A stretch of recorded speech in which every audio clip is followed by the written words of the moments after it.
Hey, RetconRaider here, and welcome back to the alpha for Warhammer 40k Rogue Trader. As today, things get a little experimental.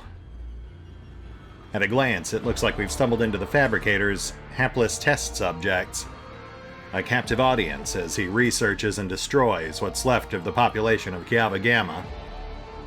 I shudder to imagine what we'll find in here, but let's push on, see what awaits us.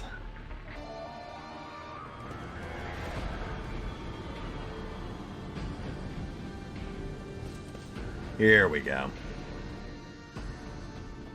Numerous wires and pipes run to the filthy cages, which are filled with what looks like a conglomeration of human bodies. You cannot make out who is in the cage, but bright blue sparks flash intermittently in the darkness, while the mass of flesh twitches and shudders.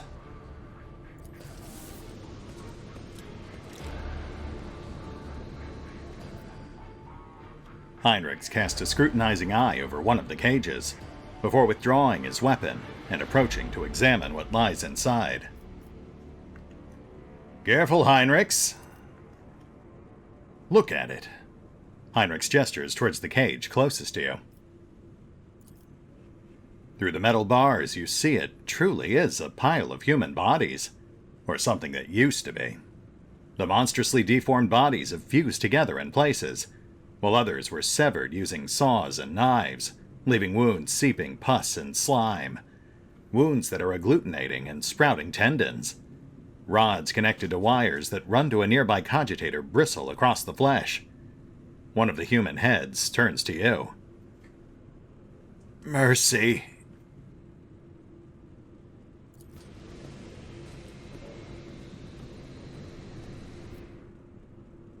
Even attempting to speak causes the mutant pain, but he bears the agony and forces out the words. Mercy. Make it stop. You examine the pulsating mass of flesh. The creature in the cage seems to be composed of several bodies joined together. You see no sutures or any other means by which the separate parts could have been connected. Among the layers of meat, you can discern large knots of muscle, various limbs, exposed bones, parts of faces, and entire heads. Only warp sorcery is capable of creating such an abomination, while preserving its ability to live on. What is this? Heinrichs takes in his surroundings, and once again fixes his gaze on the contents of the nearest cage. I'm beginning to have some idea. The Lex Mechanic mentioned the inhabitants of the lower levels who had been imprisoned in their homes. He said some of them were brought here. The cultists did something to these poor people, in their own homes, and now they are studying the results.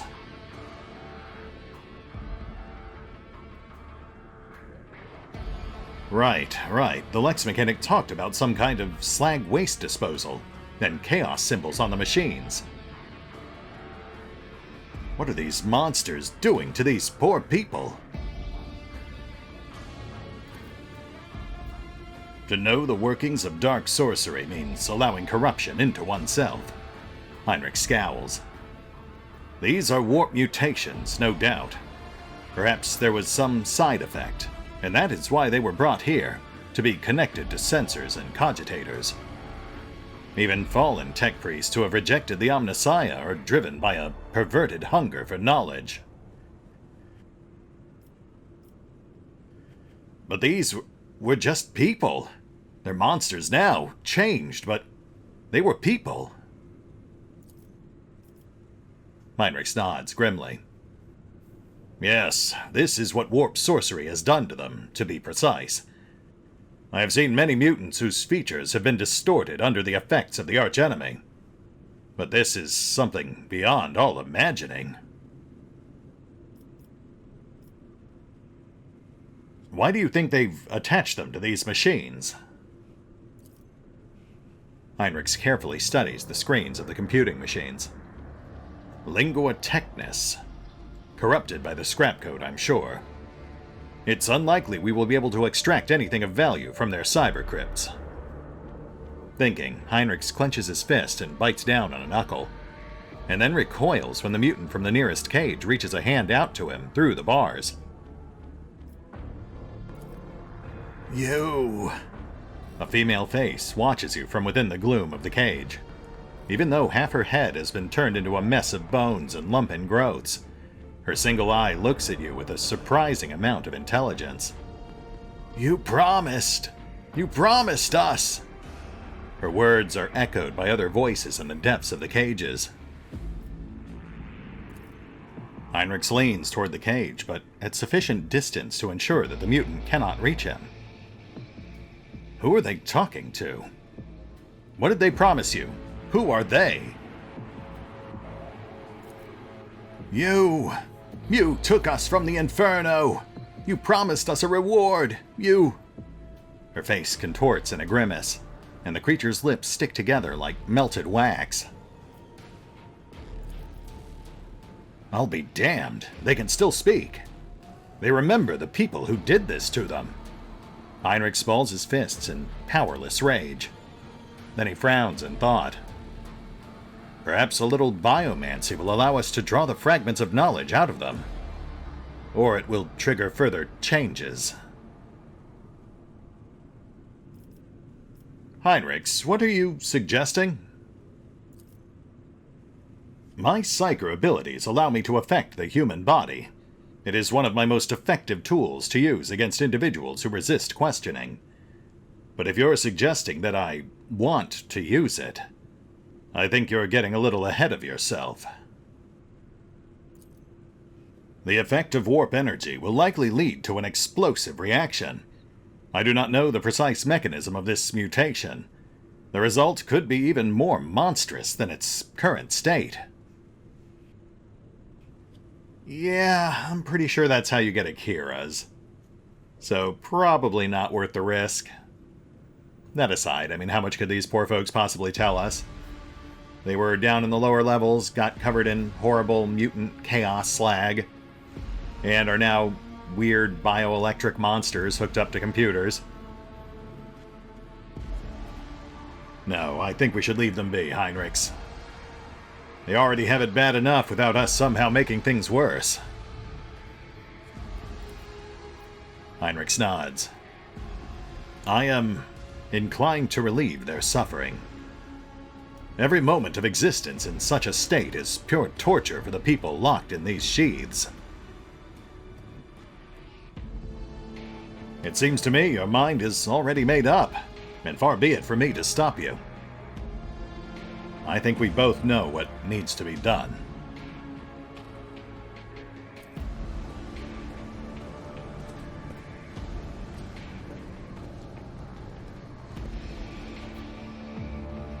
Heinrich wavers for another moment, and then leans over the cogitators. Each mutant has cables attached. I may not know the nature of these machines, but it isn't too difficult to increase the voltage. Ah, this switch here.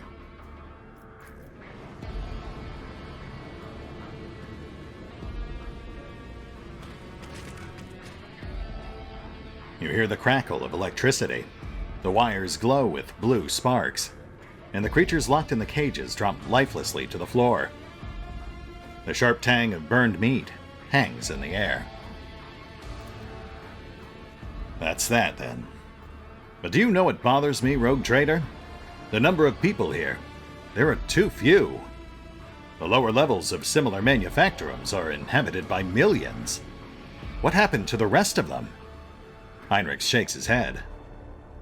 I know I won't like the answer. Let's go. We still haven't done what we came here to do. Well, that was grim. But at least it didn't result in a fight. I'll lay claim to the stars. Though I suspect it would have had we used biomancy to eke out a few other clues. I am curious as to what they would have actually told us had we coaxed information from them. The Lex mechanic up top didn't really give us much of use, aside from, I think, an access code. Oh, we've Got some loot here I missed. Nothing all that notable. I guess we push on.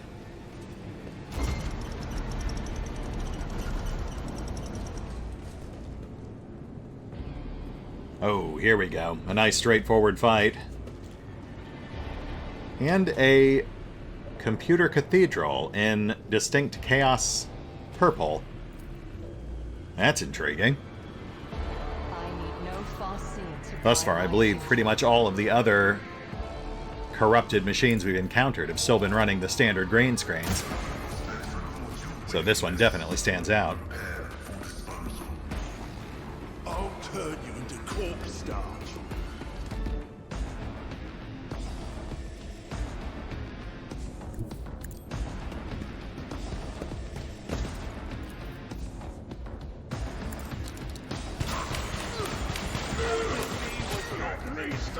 That's one. Suits my purposes. Not a problem for me. And that's two. With the third as good as gone. So really not much of a fight, but nice to have an easy one every once in a while.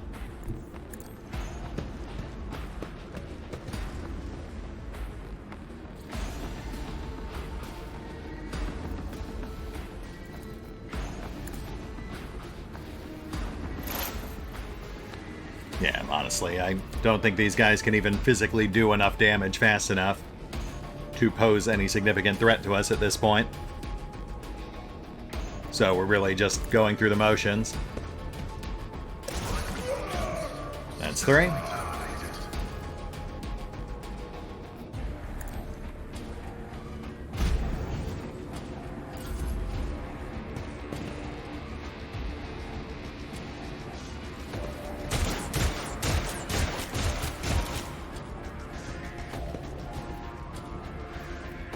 Not much else to really say about this fight. We're just speeding through it real quick.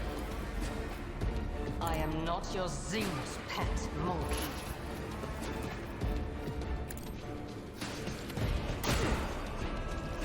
No weakness is hidden from my sight. If it serves your cause.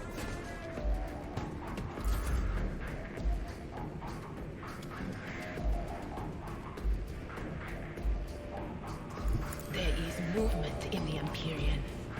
Was that you? Or... Bastards. Will do.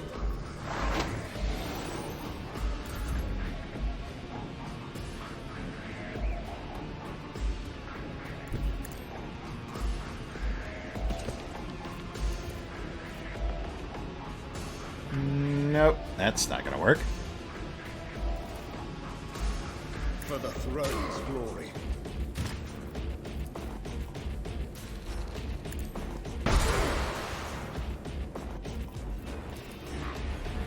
Let's see to it. Naturally.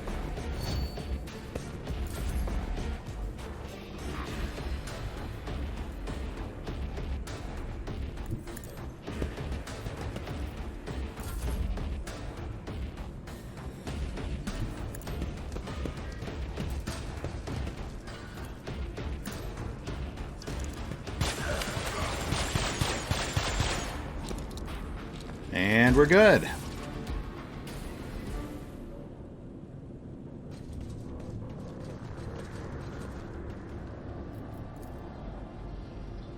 You know, I bet if we had caused problems with the mutants in the previous room, these guys would have come running. New challenge for They obviously didn't stand much chance on their own, but they might have if we were also dealing with mutants at the same time.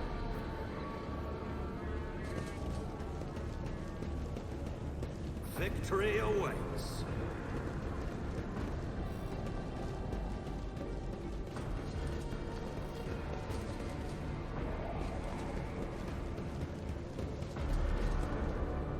Looks clear. Let's see what's going on with this thing. The massive cogitator grows out of the metal bulkheads like a grotesque tumor.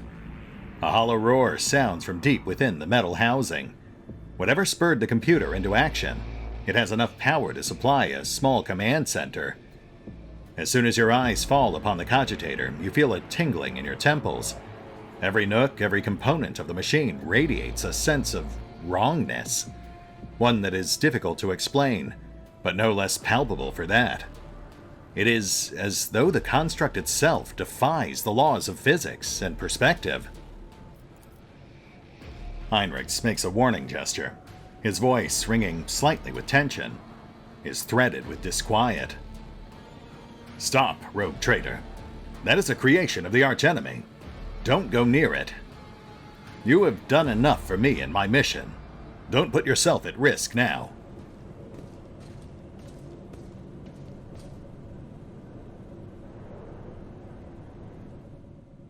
As soon as Heinrichs takes another step toward the cogitator, it emits a deafening shriek, like hundreds of metal needles driving into toughened glass, as though sensing the stranger. Wincing, Heinrichs approaches the control panel and bends down toward the screens. Despite the heat clogging the room, you feel an ice-cold breeze. Heinrichs is clearly using his psyker abilities to try to fend off the pernicious effects of the Chaos artifact. The Omnissiah's grace has not touched this object.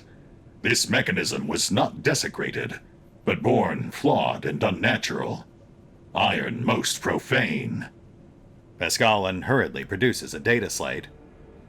Initiating observation log. Let not fear stand in the path of knowledge. You just said this thing is an abomination, yet you are going to immerse yourself in it in order to study it. Doesn't the thought repel you? The tech priest raises his uncomprehending gaze to Cassia. Squeamishness is not a relevant factor. I have conducted the relevant assessments. The risk of spiritual harm is acceptable. The importance of obtaining the information is critical. Fair enough. I have to admit, I'm a bit curious about this thing myself. Heinrichs is too engrossed in his examination of the control panel to stop you. You draw closer to the side section of the cogitator housing, which has several thick cables running from it. With each step toward the flickering screens, you're feeling that the cogitator is watching you with rapidly blinking eyes, grow stronger and stronger. Up close, you see that besides buttons, switches, and toggles, the cogitator casing is also covered in strange writing.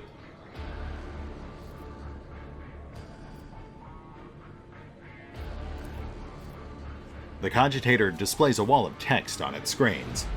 The string of symbols is a senseless mixture of numbers, formulas, and unfamiliar characters. There seems to be no logic to it, and yet there is no doubt that the cogitator is computing calculations on a prodigious scale.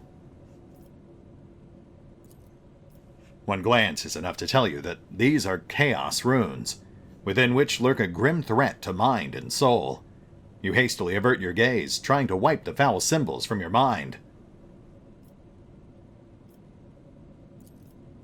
A bundle of cables is coming from the broken side panel of the cogitator. They were clearly added after the machine came off the manufacturum's production line. The wires snake along the floor and disappear into a maintenance hatch that leads to somewhere down below.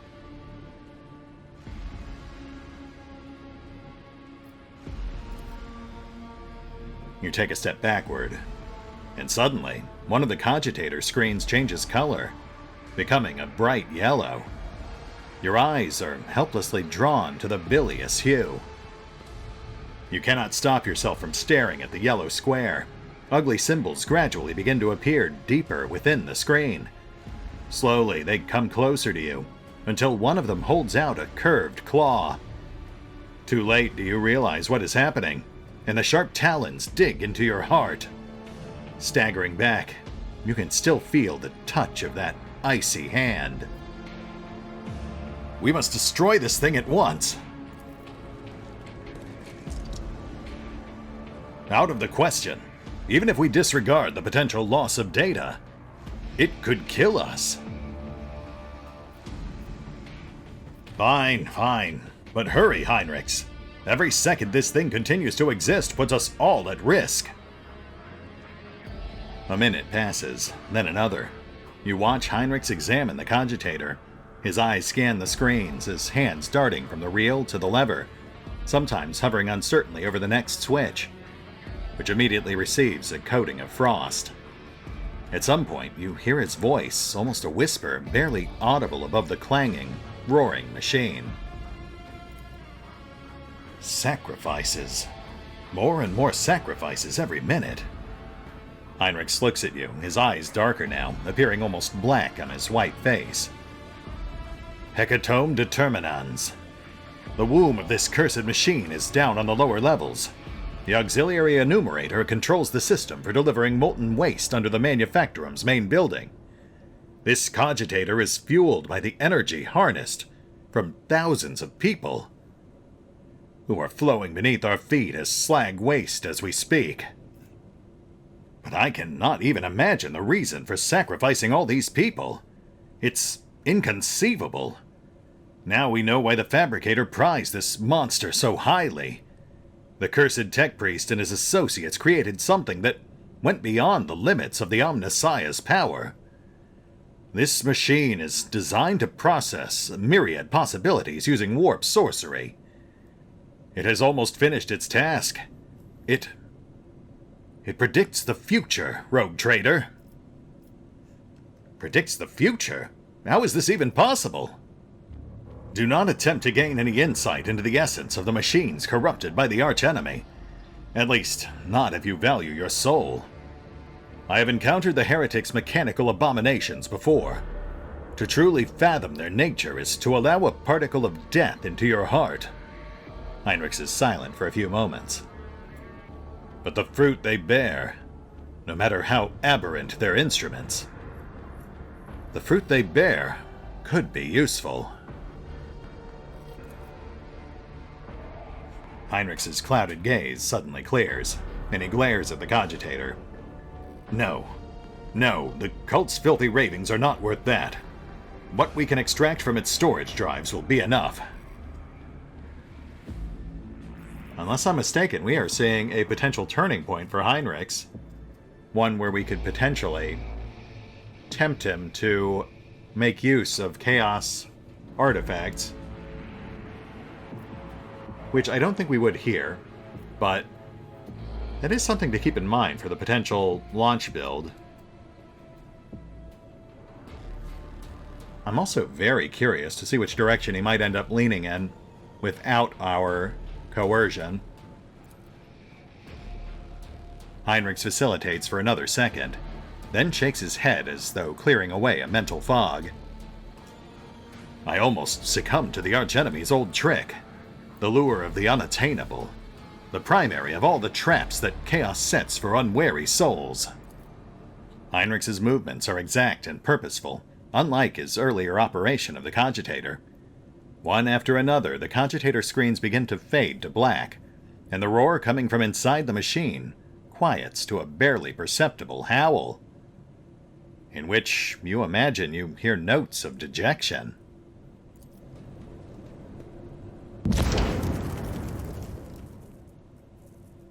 Heinrichs bends over the keys and flinches as if from an electric shock. His head snaps back unnaturally, and you see his lips moving. Lumens wink in and out on the cogitator, and all its screens explode, showering you in a hail of fragments, and releasing the heinous beast that was somehow imprisoned within. Oh, that's new. Throne taking. A screamer. Yeah, you know what? I am actually vaguely familiar with those things. Man, it's been years.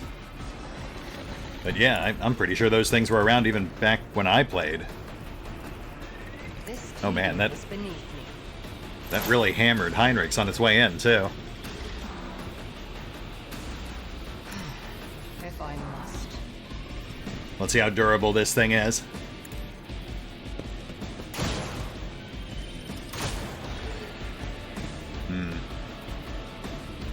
Well, that's not a great sign. Let's prop up Heinrichs.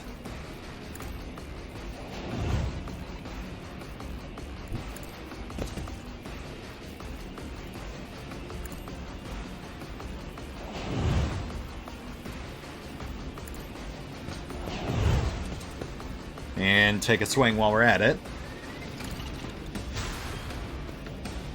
Okay. Okay, yeah, that's not bad. I won't object to it. Oh, that is not what I was going for. But fair enough. And Bulwark. This thing's got a nasty AoE.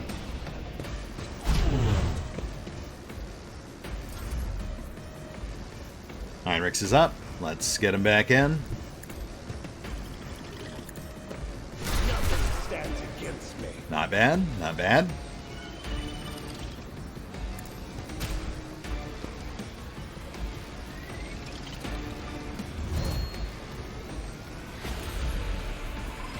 Pascal's up. Let's keep wailing on it. Or not.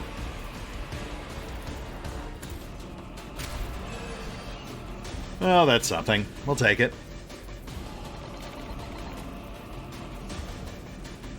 Request approved. Running binary override.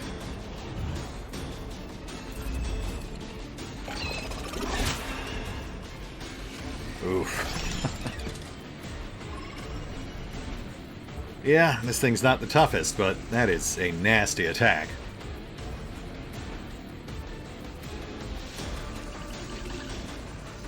Oh wow, it's got a stun effect too. That is really nasty.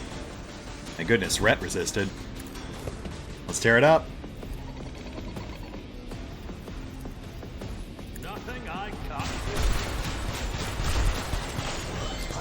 Nice. Heinrich stares at the smoldering ashes of the daemon, and then at the destroyed cogitator. The furrow on his brow slowly smooths out. His face looks almost contented. The creation of chaos is no more. I hope the fabricator did not have time to pass on the secrets of this creature to his associates. And I hope that the survivors down on the lower levels can hold out until we liberate Kiava Gamma.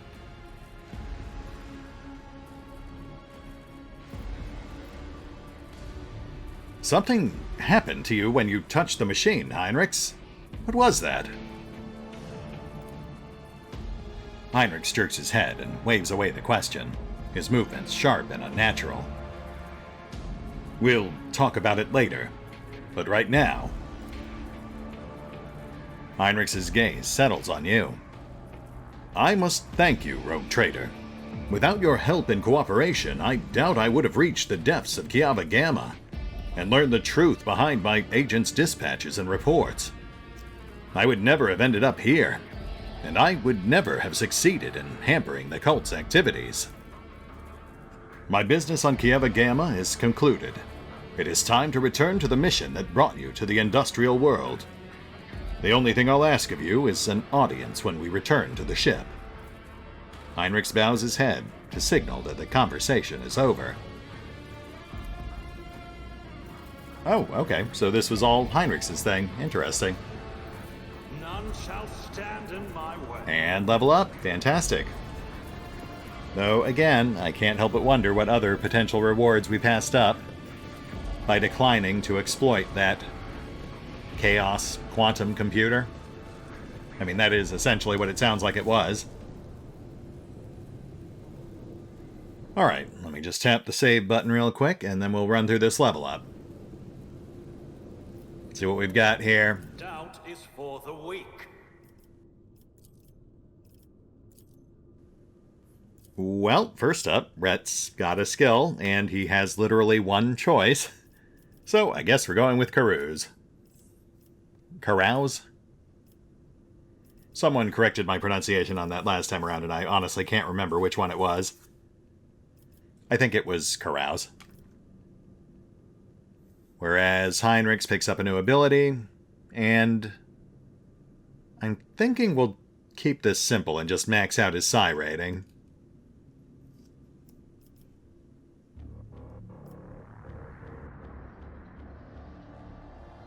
Yeah, nothing else here is really jumping out at me. Like I said, we'll keep this simple. We're almost at the end of the alpha anyway.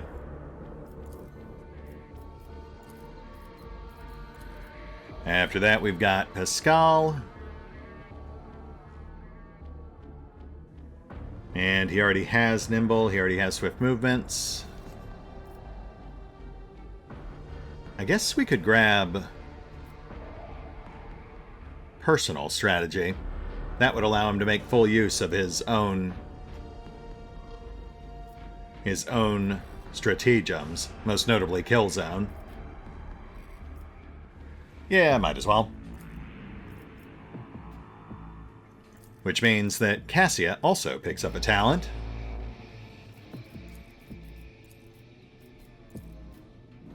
And she already has Personal Strategy. Which means we need something else, like Swift Movement, which he does not have. Then we've got Adira, who picks up a skill. And Warplore is an option, so we'll keep maxing that out. Which means that Yurliette also picks up a skill.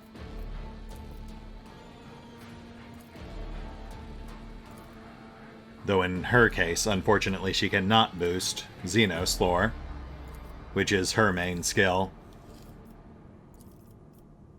And she is not our lead on Imperial lore, so there's not much point in boosting that. I guess we'll sink it into awareness. Not really much point, but it never hurts to have more perception, I suppose. Who knows, maybe we'll run into a situation where Rhett is incapacitated, but we still need someone to spot check traps.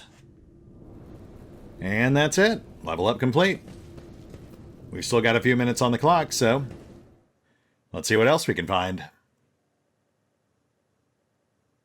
Granted, we don't have time for another full encounter, but we can at least do some scouting. I won't tolerate weakness.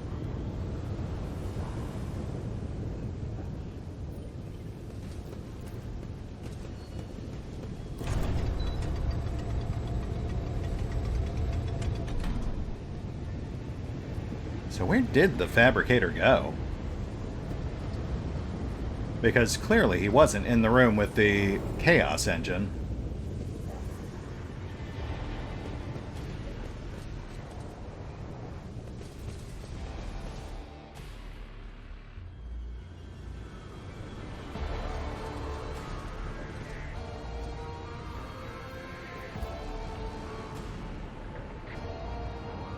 Maybe up there. Those do seem like some pretty prominent boss stairs. Follow my lead. Which means we'll check this way first. As per standard RPG exploration protocol, you always want to check all the areas you're not supposed to go first, lest you end up getting locked out of them once you go the right way.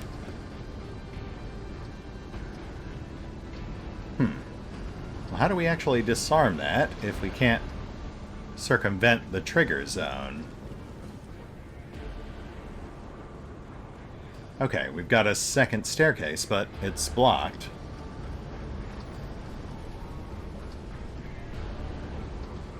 I mean, we could just power through the trap, but there must be some legit way to get down there.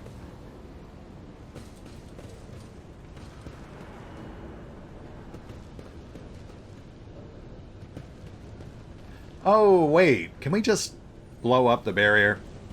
A new challenge for me? Yeah, that's exactly what we're supposed to do. The songs of my ancestors speak of stars long forgotten. Well, that is pretty cool.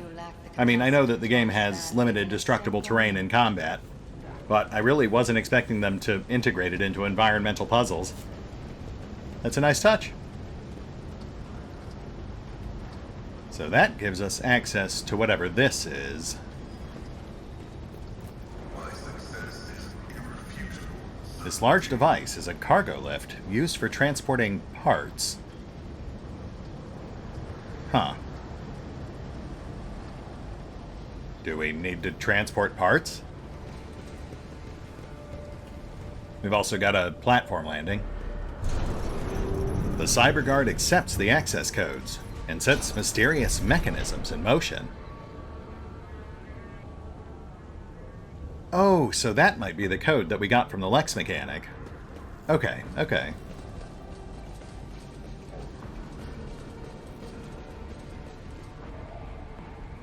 I don't know, that looks an awful lot like a boss door.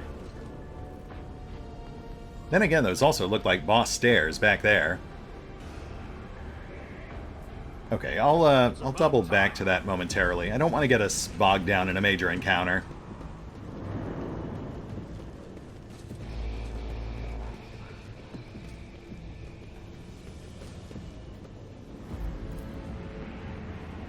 We'll just do a little more scouting and... Okay, see, yeah, we've got hostiles over there.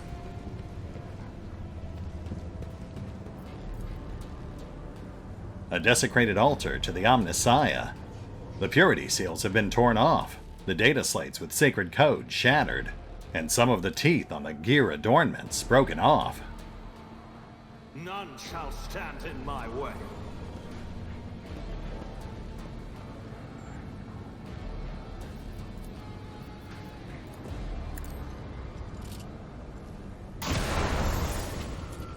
Ah, okay. I was just curious if there were any other secret passages we might open by blowing up random barrels.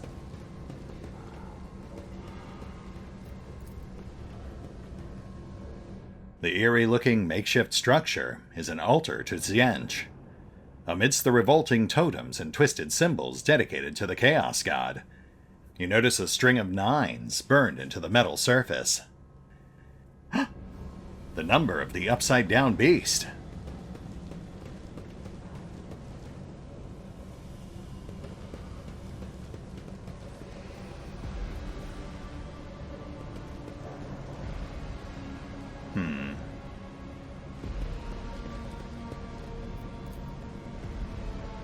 The crucified body had all of its augmetics removed.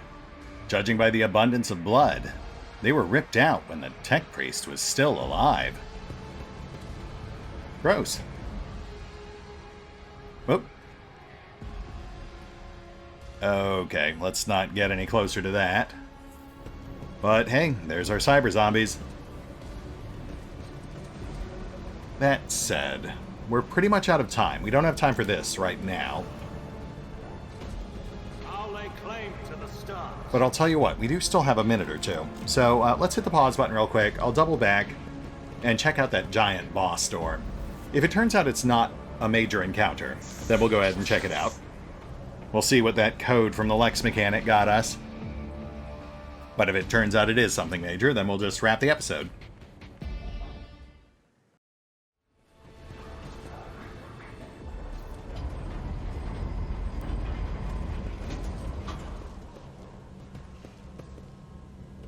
Oh, it's just a storage room. Nice. I'll lay claim to the stars. Flamer Digiweapon. A marvelous compact weapon in the form of a ring allows to fire a stream of flame in a short range. Reloading of Digiweapon is an extremely complicated task and can be performed only on the ship. Miniature one-shot flamethrower, which apparently is equipped in one of your ring slots. That's fun.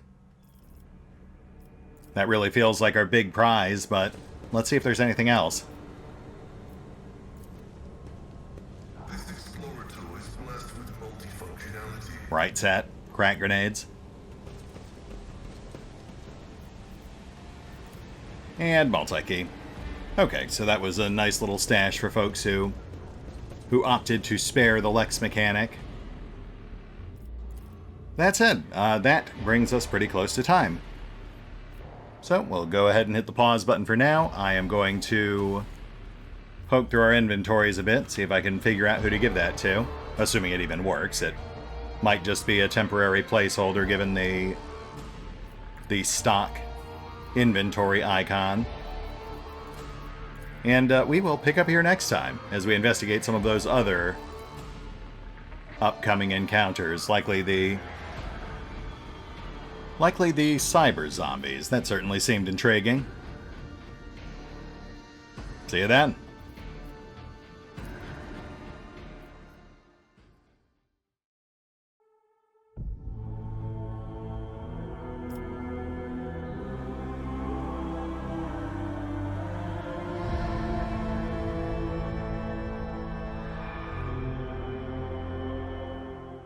Oh, and special thanks to the Raiders, the fine folks who help make these videos possible, including but not limited to Revenant, Alois, Dragon Matrix 7, Drakiith, Theory V23, EgonAlter, Emile, Exsellsior, Gottlieb, James Trimmier, Kazorm, Mark Giemza, Nathan Welch Jr., OverlordPherom, RandomPassrby, RobbyB, Rowan Church, Tomasz Piątkowski, Triphoppenskip, and Valinrook.